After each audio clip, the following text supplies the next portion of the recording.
My name is Michael Hayes. I'm 39 years old. I live in a cramped top-floor walk-up in Chicago, all brick, narrow stairs, a view of the river that looks different depending on the mood of the sky. I say the city because it anchors the life I had.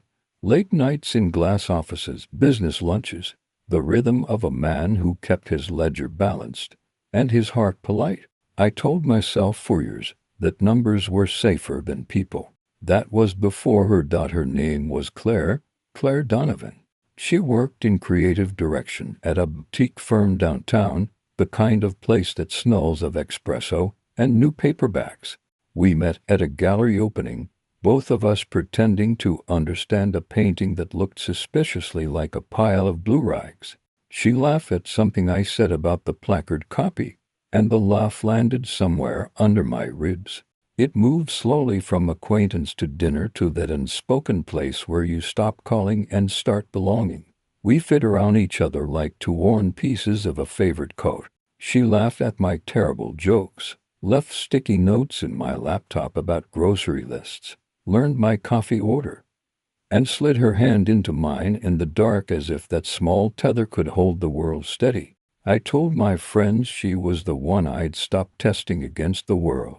I told myself that, too. For the first time in a long while, things felt simple and true. It lasted like a photograph lasts before it fades. The discovery wasn't cinematic. It wasn't a folded letter or a dramatic scene in a hotel suite. It was a trivial ping on my phone and a quiet, mechanical chain of curiosity that a life of audits had taught me. One Wednesday morning, I grabbed her laptop to copy an address, and a cached thumbnail came up, a photo from the previous night, Claire smiling, arm around a man I didn't know. In the corner of that frame was the logo of a firm I recognized immediately, Halvorsen Analytics, the same company where my colleague Tom had started 2 years ago. The same Tom who drank too much club soda at meetings and wore a tie like armor. My heart didn't explode. It sank. Then it folded into the precise, ice-cold part of me that had made a career of following paper trails and catching small lies. I slid the laptop closed and walked around the living room like a man pacing the outline of a house he'd just discovered was built on sand. I didn't confront them that day. Confrontation is noisy. I'd learned it only rarely produces truth. Instead, I watched. I watched Claire's patterns for the week. Late nights, sudden meetings, receipts for dinners she said were with clients. I watched Tom for the corners of his face in elevator reflections, the way he spoke of networking with a particular affection. I collected small things, a message preview left on a desk at 3 a.m., a calendar alert that vanished when I tapped my screen. Each scrap was another stitch in a seam I could feel tearing. When I finally confronted Claire, 3 weeks later, I did it the only way I knew would make her stop moving. I sat her down at the kitchen table with the photos, the hotel booking confirmation, the messages copied into a single folder. I laid them out like evidence. She didn't cry at first. Her face was a flat, polite mask, the one she used at client pitches when she had to deliver bad news. Then the dam broke in a single, small sob and a confession that wasn't quite a confession. She had been lonely, she said. Tom had been kind in a way I hadn't been. He listened. He made her feel seen. And it happened slowly and then all at once, he said. There are confessions that explain and confessions that destroy. Hers did both. I could have walked away. I could have filed for divorce with calm papers and a polite press release and moved to a smaller apartment and started again. A different man, maybe, would have done that. But the man in me that built a life of precise judgments had learned another lesson long ago. People who break things with small, deliberate cuts rarely stop at what's convenient. They are reckless and elegant at once.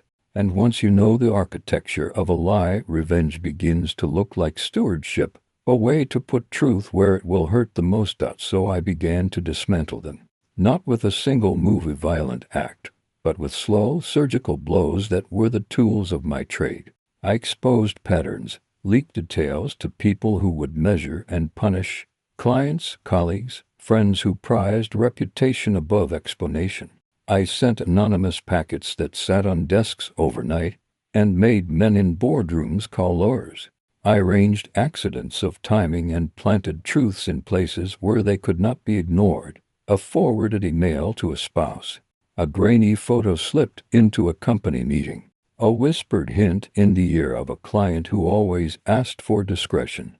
They were not dramatic. They were effective. Careers frayed. Friendships unmade. Clara watched as the worksheet helped build awards, curated profiles, the tasteful gatherings she loved, recoiled from the sting she carried. Tom, who'd smiled and told half-truths over beers, lost the contracts that were his scaffolding. They both looked at me across the ruin and asked, with the bewilderment of people who never thought small lies could bloom into a harvest of ruin, why?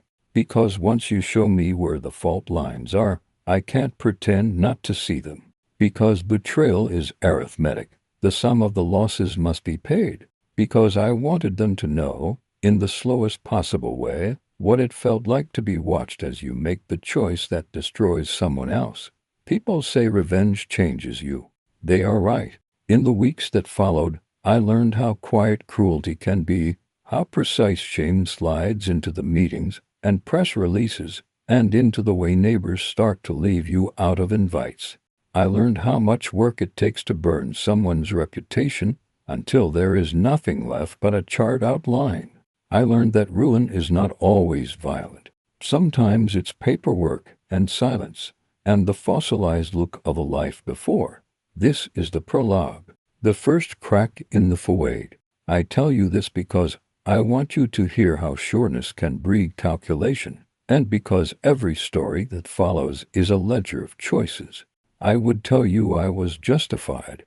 I would tell you the end balanced in some way. But that would be a neat lie. What I can tell you is this: once you choose to make someone pay, you sign a contract with a future you cannot imagine. The rest of this is the account of what I paid and what I lost in the process.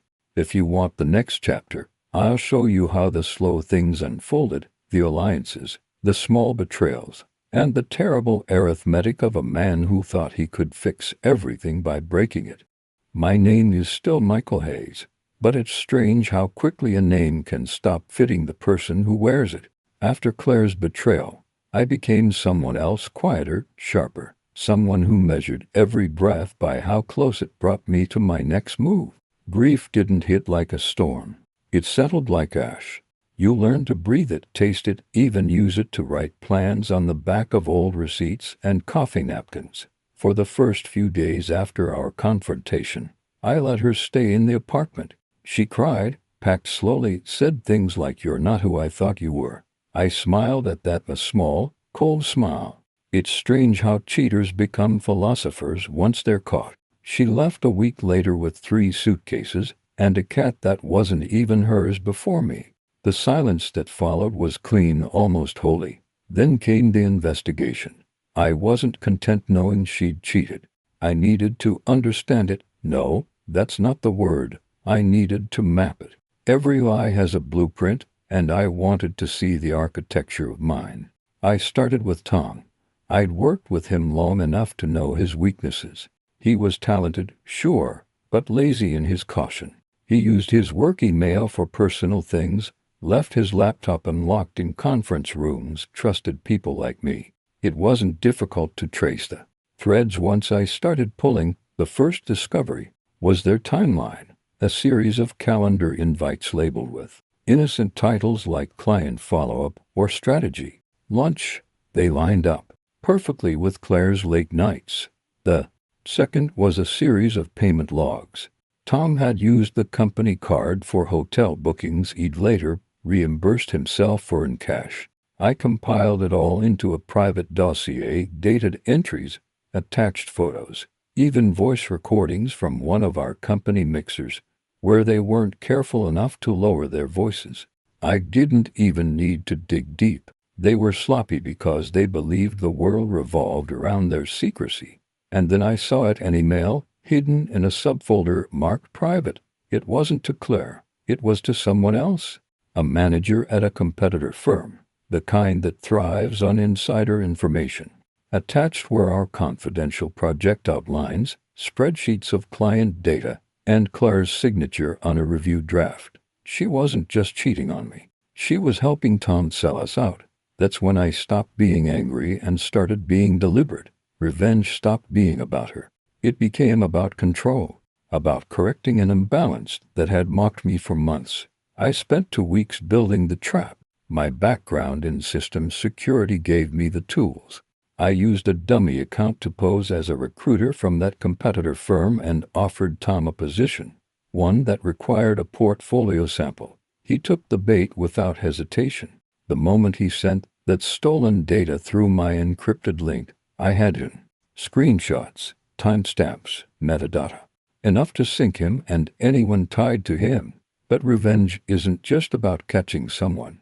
It's about choosing how they fall. I crafted a digital breadcrumb trail leading back to Claire. Not enough to frame her entirely, but enough to make her look complicit. She had, after all, signed documents and transferred files. I packaged everything neatly and sent it anonymously to HR, our legal department, and the board of directors. The fallout was instantaneous. Tom was fired within 48 hours. Claire's firm dropped her pending investigation. By the weekend, she was unemployed and radioactive in her industry. I watched the news unfold online, her name trending in small, vicious professional circles. It was a masterpiece of quiet demolition. But revenge doesn't end where you think it does. A week after the firings, Tom called me. I let it ring 6 times before I answered. His voice was raw, trembling, like a man drowning in water he thought was shallow. "Michael, you did this, didn't you?" he said. "I know you did." I didn't answer. He laughed bitterly. "She's gone. You know, everyone's gone. They think I'm—" He stopped. I could hear the breath hitch, then the faint scrape of something a chair, maybe. "You ruined us." The call ended with silence. I thought it was satisfaction I felt, but it wasn't. It was hollow, like standing in an empty house after you've set the fire and realizing you still smell the smoke on yourself. The next morning, I got the news. Tom had driven his car into the river. No note, just his phone waterlogged, with a single outgoing message still visible on the locked screen. "Tell Claire I'm sorry." The world didn't pause. It never does. HR released a short statement about a tragic loss. Claire went dark online, deleting every account she'd ever used. But me, I couldn't stop thinking about that last sentence. "Tell Claire I'm sorry." Because it wasn't guilt I felt. It was a cold, creeping recognition that I'd started something that wasn't done yet. You don't dismantle 2 lives and walk away clean. There's always something left under the rubble. And when you stare long enough, it starts to look back at you. That's when I began hearing from someone else. Late-night emails, anonymous messages, sentences that made my skin crawl because they knew details no one else could. The first one read, "He didn't die. He was pushed." And just like that, the clean lines of revenge blurred into something darker. This wasn't over. When you stare at something long enough, a map, a screen, a crime, it begins to stare back. That was what I felt during the nights that followed. My office, once a sanctuary of logic and structure, had become a war room of paranoia. The blinds stayed drawn, my phone stayed off, and the glow of my laptop cast long, shifting shadows across the walls. The detectives said they'd follow the lead, but I knew how the system worked. Without a name, a body, or a confession, a mystery like this would slowly rot at the bottom of the pile. So I did what I'd always done. I took control. I went back to the beginning. Every email, every transaction, every hidden thread between Tom, Claire, and the firm. Somewhere in that tangled mess was the real reason behind all of this. I knew it now. Their affair was just the surface. There was something else, something darker. That's when I found the fun. It was hidden behind layers of accounting jargon, buried inside quarterly reports and shell companies. Tom and a few executives had been funneling money into a private account offshore, millions siphoned over years. Claire's name wasn't on the papers, but she'd signed expense reports that helped bury the transactions. I stared at the screen, hands trembling. This wasn't just betrayal of love. It was betrayal of trust, of law, of the moral ground we all pretended to stand on. And somehow, I was part of it. I'd signed those documents too, unknowingly. My name was on the same dotted line. Suddenly, everything made sense. Why Tom had been nervous, why Claire had started pulling away, why someone wanted me to finish it. They weren't just lovers. They were partners in something that could destroy all of us if it came to light. Now, I wasn't just a man seeking revenge. I was a liability. It was around 2 a.m. when my apartment door creaked open. I didn't move. I waited. Footsteps, slow, deliberate, crossed the hardwood floor. A shadow stretched across the living room. My heart slammed against my ribs, each beat loud enough to betray me. Then a voice. "You shouldn't have gone digging, Daniel." It was Graham Cole, the attorney. He stepped into the dim light, calm, controlled, like he'd just walked into a client meeting. A small smile crept across his face as he looked at me, the kind of smile that doesn't reach the eyes. "You were supposed to leave it alone. Take your revenge, move on." That was the deal. The deal. I repeated. He gestured toward the papers scattered across my desk. "Do you really think you were the first person to want Tom gone? You were just convenient, a broken man, angry, predictable." I felt the blood drain from my face. "You set me up." He didn't deny it. "Let's call it cooperation. You did what we needed. Tom's gone and the ledger's clean." He walked closer, every word quiet, measured, lethal. "But then you got curious. And now you're a problem. There are moments when fear and fury become the same thing. When you've lost everything, reputation, love, peace, the only thing left to lose is restraint." I grabbed a letter opener from the table and lunged. It was instinct, not decision. The movement of a man cornered by ghosts. Graham twisted easily, sidestepping, grabbing my wrist with the cold precision of someone who'd done this before. The metal clattered to the floor. He leaned close, his voice a whisper that burned through me. "You think you're the only one who's been wronged. Everyone has blood on their hands, Daniel. You just happened to notice yours last." Then he left, just walked out, leaving the door wide open for hours. I sat in that silence, heart pounding, hands shaking, surrounded by the wreckage of my own obsession. The truth wasn't liberation anymore. It was a labyrinth, and every step I took pulled me deeper. The next morning, I received another message. No words this time, just a photo, Claire, tied to a chair, a bruise across her cheek, and behind her, the same warehouse logo I'd seen in one of Tom's expense reports. The message that followed was short, cold, professional. "You wanted to finish it. Use your chance. Come alone." For a long time, I just stared at the image. My mind ran in circles. Was this another manipulation, another test, another trap? Or was it real? It didn't matter. I had started this war. I had written the first entry in this ledger of ruin. And now, I was being called to balance the books. I loaded the revolver I hadn't touched in years. My father's. I'd kept it for memories, not for violence. But memories were all that violence ever came from. As I left the apartment, I caught my reflection in the glass door. I didn't see a victim anymore, or a man seeking revenge.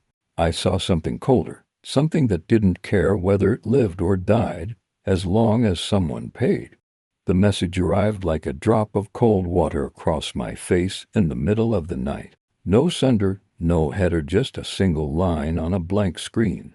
"He didn't die. He was pushed." At first I thought it was a malicious rumor, some cruel whisper from the small world I'd cracked open. Then I remembered the rusted hinge in Tom's car that maintenance had joked about last month. The way his hands had trembled on the wheel in the office kitchen the week before he drove away.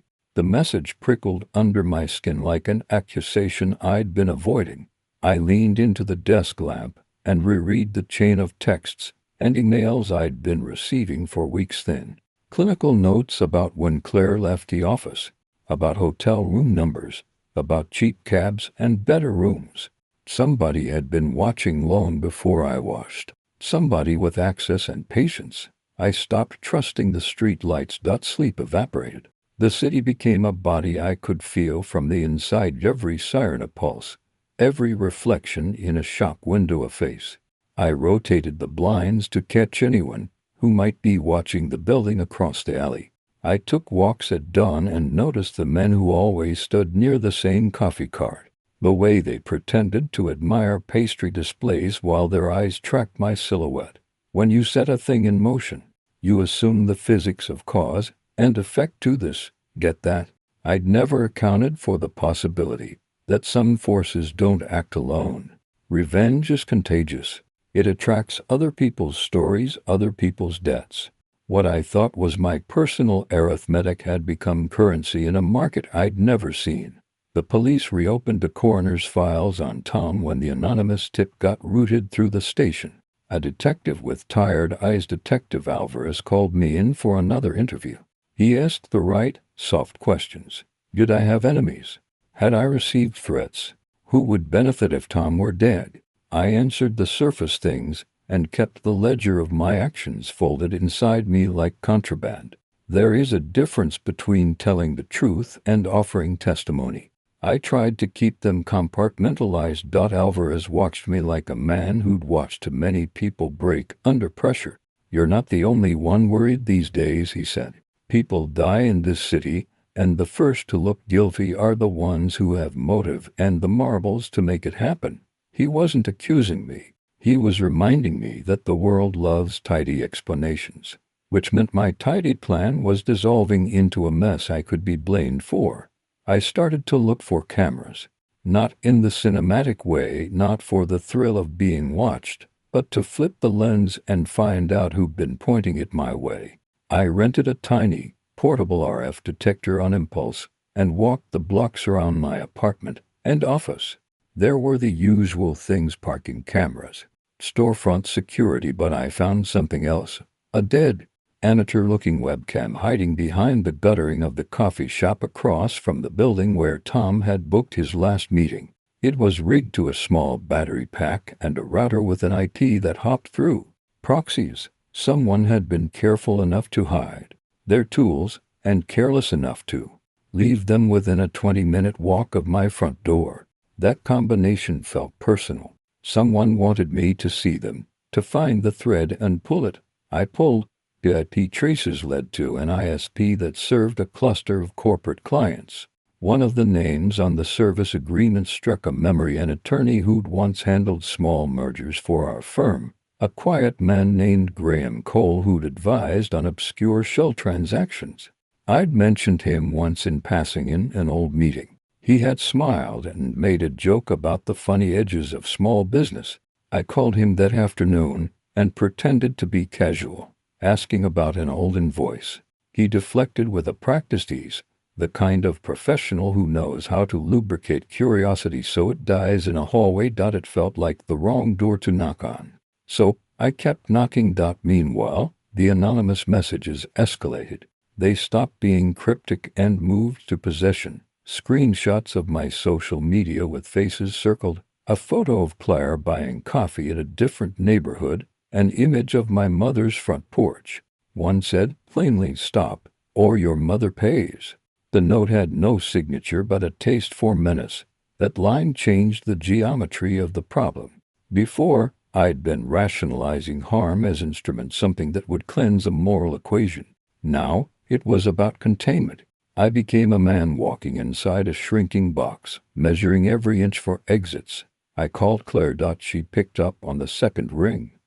Voice thin with a wariness that sounded like it had taken years to learn. She didn't ask why my tone had gone flat. She'd learned not to press at my edges.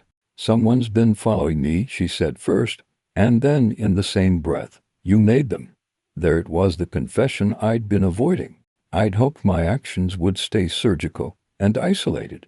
I'd hoped that ruin would be contained at the right administrative levels, jobs lost, reputations torn, apologies that could be filed away. But consequences travel faster and with more appetite than you imagine. My damage had a ripple, and people I cared about were in its path. We argued for an hour about what to do. She wanted to disappear, go to a friend out of state, check into a small hotel, stop her profiles. I wanted to fight back. She accused me of making her the villain, and I accused her of making me into one. We both had shapes of truth. We both were right and monstrous in what we chose to do with it. That night, I sat with the ledger open and nothing in it that would help me sleep. I'd started this because I believed in balance. I'd thought that by exposing a lie, I could level a world that had tilted away from me. What I hadn't counted on was the black market for other people's sins, the people who take truth and sell it as leverage. A week later, Detective Alvarez called with a voice worn thinner than his shoulders. "We found surveillance from the riverside," he said. "Someone recorded a car being pushed. There are marks on the bank. We'll be testing them." He asked if I'd seen anything. I hadn't. I lied and said I hadn't left the apartment that night. After I hung up, a new message appeared on my phone. A photo of Tom's car, half submerged from a different angle than the public feeds. In the corner, in the glare of the camera, a small shape, a man's silhouette on the riverside embankment. And next to the photo, typed, calm as a medical report, "You started this. Finish it." Finish what? The ledger? The revenge? Finish them. What had started as a language of numbers and proofs had become an argument where someone else had put a period in the middle of my sentence. The hunter had become prey, and the credit for the work of destruction had moved from my exact hands to a darker force that loved to keep hands hidden. I realized then that the war I'd launched was no longer mine alone. It was a machine that had noticed me and decided I could be useful or disposable. I'd lit a match in a room full of other people's tinder. The next morning I did the first thing I should have done weeks ago. I called Detective Alvarez and said everything. Not all of it, not the revenge calculus or the anonymous packets, but enough to get them interested in the camera behind the coffee shop, enough to ask for a subpoena for the ISP logs and to trace that IP through the proxies. I'd chosen the ledger because I thought it would buy me control. I was learning painfully that control is a currency you only have while you're not being watched. I didn't sleep that night. I sat at the window until dawn, watching the city like a man who had been given a new vocabulary for paranoia. I'd pushed people into ruin, and now somebody with patience and goals I didn't yet understand had pushed back. The ledger had become a ledger I didn't write alone. And if I wanted to close the book, I'd have to find who else had inked a line across my name. They told me once that revenge is a clean business, that you collect facts, you apply pressure, and the world rights itself like a ship correcting its keel. They lied. What it really is, what I learned in the last blur of weeks, is a ledger you don't close.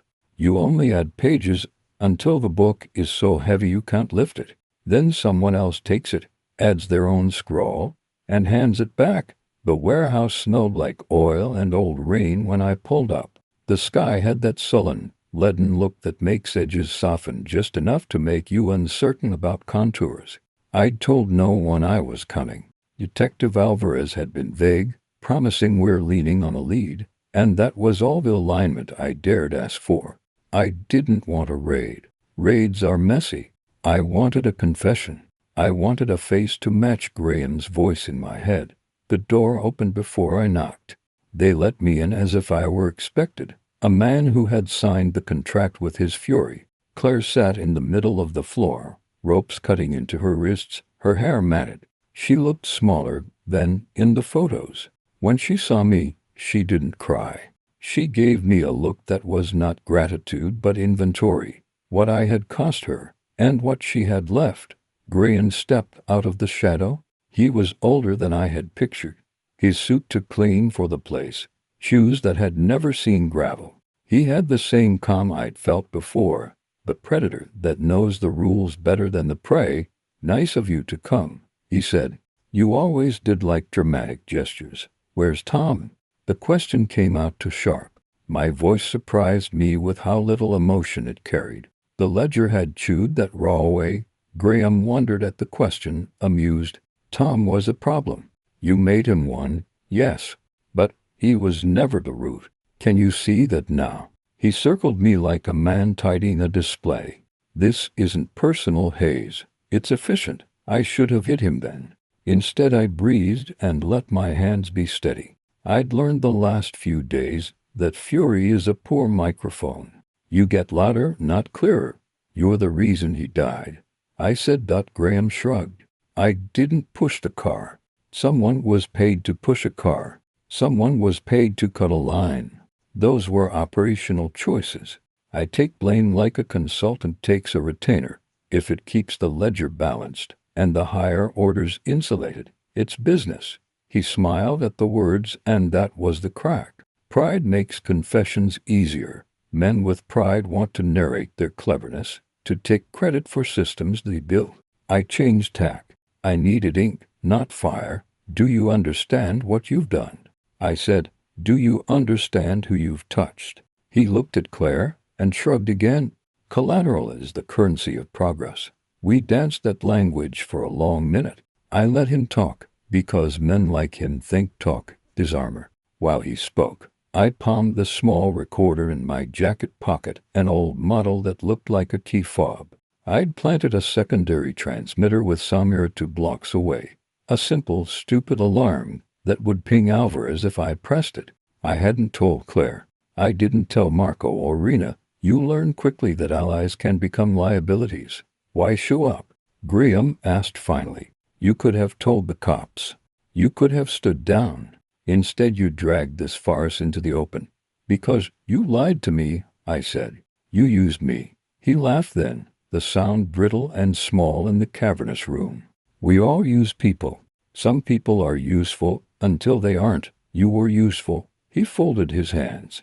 Why destroy the machine when you can make it use you better?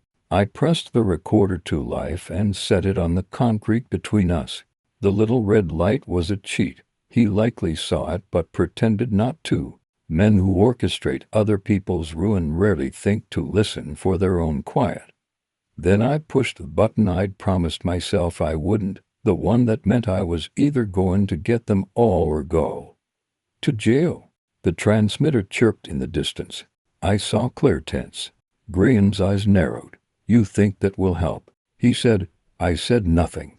I let the conversation be the trap. He spoke about account numbers, about the offshore routing, about an investment vehicle masquerading as a charity, and the lawyers who signed their names on dotted lines because they had children in boarding school and reputations to romanticize. He explained the logistics, the locker drops, the courier routes, the men who did nights for cash and disappeared in the day. He told stories with the voice of a man describing his crossword puzzle, words tight and precise and proud. And then, in the slow, careless way men do when they think themselves safe, he described Tom's end. He didn't say he'd given the order, but he explained motive. Tom had started to talk about whistleblowing. He had panicked details. He had a weakness for loud apologies in the wrong rooms. A contractor had been hired to teach him to keep his mouth closed. The man's voice, the contractor's, was a name Graham said once and then laughed about afterwards. He'd never expected a friend like me to dig until it bled all the way to him. The recorder sat between us and ate it all. I thought about how many lists I'd kept, how many pages I'd filled with names that now, for all their power, sounded small. The world didn't feel cleaner.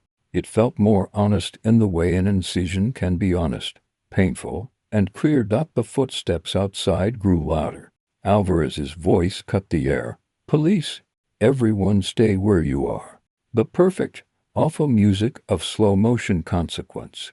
Graham's face changed the way a man's does when he realizes the temperature of the room has shifted against him. He reached for a phone the way men reach for life rafts. But Samira, a blur at the doorway, was already sliding down the rafters and had his hand pinned. It was improvisation and luck and Alvarez's team moving on a single bluff I'd played.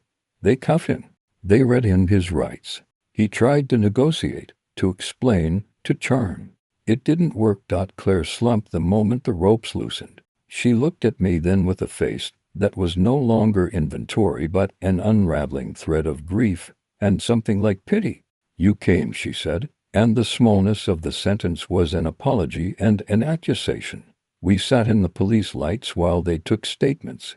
Alvarez's eyes were tired but different, less accusatory, more something that resembled respect. "He told me there would be subpoenas, indictments, and months of ugly hearings. He said Tom's case would reopen. He said there would be blood on many hands, and there was. Graham went into custody, and with him the bloody moth-eaten threads of the fund began to thread back into daylight. Lawyers scrambled. Trustees who'd enjoyed a life of names on plaques blinked in the sun. But the ledger didn't close. Tom's death was prosecuted months later, and some of the men who'd been hands in the operation were convicted. Others, like trustees and counsel with deeper protections, kept footholds by clever lawyering. Claire testified against some of them, and for others asked mercy. She was never the same. The industry that chewed reputations weren't to step more carefully, to move money with more invisible hands. And me? They did what investigators do with men like me. They questioned the morality of my methods. I gave evidence, all of it. I confessed to sending anonymous packets, to manufacturing leaks, to pushing people out of rooms where they'd once been safe. I didn't lie. I told the truth the way one would empty a house into a yard sale. Everything on the table, pick through it and take what you need. There were consequences. Civil suits. A quiet criminal inquiry about vigilante tampering. Some friends wouldn't speak to me. Claire refused a plea for reconciliation more politely than I deserved and disappeared into a program that gave people new names and new cities. I watched her go and felt less like a victor than someone who paid for a truth with a life he loved. The ledger sat in my drawer for months after. I kept copies in 3 different jurisdictions and handed one to Alvarez's team. I kept another as an artifact, as a warning. And the scrawled notes, the revenge lists, and the petty satisfactions, I burned in a small pan in the sink. The paper curled and smoked and left a smell like a burned-out hinge. You ask whether it was worth it. There's no accountancy that reduces grief to a number. What changed was this. Certain men were held to light, and some of their private transactions were answered for publicly. That mattered. It changed things for people I would never meet who were protected from thefts they didn't know they'd been subject to. It also cost me my marriage, my peace, parts of my past I'd once been proud of. If there's a final notation, it's this. The ledger taught me that truth is a heavy object, and that when you throw it into the room, someone else may catch it and break a window. Sometimes the glass is necessary to let light in. Sometimes the shards cut people you didn't mean to harm. I keep the ledger because someone should remember the names. Not to punish, not to gloat, but to remind myself how easily a life is rerouted by small choices. I keep it because the city keeps making rooms where things like this thrive, and because someone will have to watch those rooms again someday. Claire's last note, the one she slipped under my door before she left, is folded between the pages. It reads, simple and cold, "You wanted truth. You have it. I have my life. Don't come looking. I haven't. I walk different streets now, take different trains." The ledger is a tool and a wound. I am neither judge nor savior. I am a man who learned that some balances must be paid, and that the payment changes you. The book is heavy. I add no more entries. I close it most nights and, sometimes, when the city hums like distant machines, I whisper an apology into the dark for the men who died, and for the ways I kept tally. The ledger waits on the shelf, patient as ever.